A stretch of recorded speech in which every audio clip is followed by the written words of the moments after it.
नमस्कार दोस्तों। तो कैसे हैं आप लोग? उम्मीद करूंगा कि जहां भी होंगे स्वस्थ होंगे।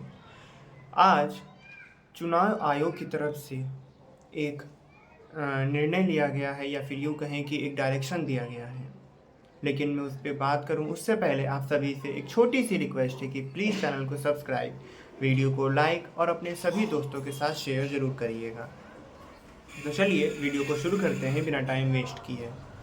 इलेक्शन कमीशन ऑफ इंडिया ने, या फिर जिसको हम हिंदी में चुनाव आयोग भी बोलते हैं, इन्होंने ministry of electronics and information technology जो है उस यानी कि जो इंफॉर्मेशन टेक्नोलॉजी का जो मंत्रालय है, उनको ये डायरेक्शन दिया है कि जो बल्क मैसेजेस सभी को भेजे जाते थे सरकार की तरफ से, विकसित भारत नाम से आप सभी के व्हाट्सएप पर मैसेजेस जो आते थे, मेरे पास भी आया था वो मैसेज, मैंने खुद पढ़ा था, जो कि आम तौर पे कुछ उसमें कुछ खास नहीं, लेकिन ये कहें कि जो योजनाएं थी सरकार की उसके बारे में वो मैसेज था।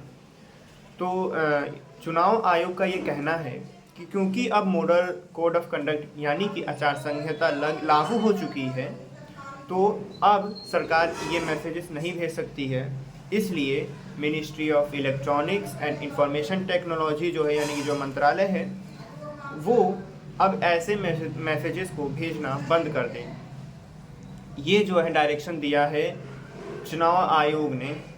और क्योंकि अब आचार संहिता लागू हो चुकी है, तो आचार संहिता लागू हो जाने के बाद सरकार अब ऐसा कोई भी कदम नहीं उठा सकती है, या फिर कोई भी सरकारी मशीनरी का प्रयोग कहें, या फिर ऐसी चीज़ें नहीं कर सकती हैं जो कि मॉडल कोड ऑफ कंडक्ट का उल्लंघन कर दे, यानी कि आचार संहिता का उल्लंघन करे।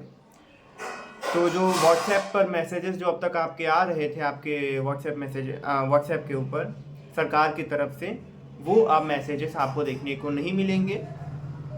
आदेश तो यही है, डायरेक्शन यही दिया गया है ministry of electronics and information technology को। बाकी क्योंकि अब कहा है तो पालन भी होगा। और केंद्र सरकार के लिए आमतौर पे जो लोग आरोप लगा रहे थे कि जो चुनाव आयोग है वो केंद्र सरकार, जो मौजूदा केंद्र सरकार है, उनके ही फेवर में सारे फैसले लेती है, तो उन लोगों को भी एक खबर थोड़ा खुशी के लिए रहेगी, क्योंकि ये जो फैसला लिया गया है ये साफ तौर पे दिखाता है कि कोई भी भेदभाव अभी तक नहीं किया गया है चुनाव में, और सभी को बराबर हिस्सेदारी मिल रही है चुनाव में लड़ने की।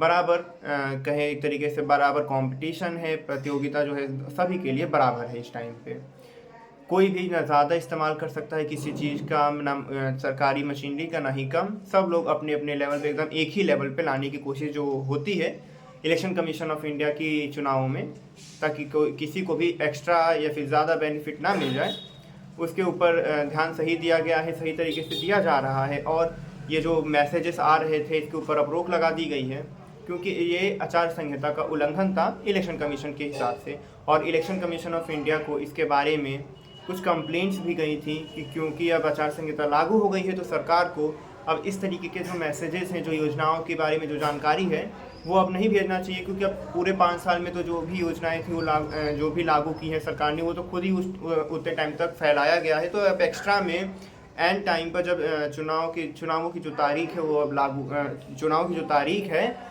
वो अब बता दी गई है, तो उसके बाद से अब करने की क्या आवश्यकता है। ये जो योजनाओं की जो मैसेजेस हैं वो सब बाहर, या फिर जो आम जनता है उनके पास व्हाट्सएप के थ्रू भेजने की क्या आवश्यकता पड़ गई है। ऐसे कंप्लेंट्स, ऐसी शिकायतें गई थी चुनाव आयोग के पास, और जिसके ऊपर संज्ञान भी लिया गया है। और फाइनली अब इसके ऊपर जो संज्ञान लिया गया, और अब ये डायरेक्शन भी दे दी गई है मेरी जो मंत्रालय है इलेक्ट्रॉनिक्स एंड इंफॉर्मेशन टेक्नोलॉजी का, कि अब आप ये मैसेजेस जो है व्हाट्सएप पर ना भेजें।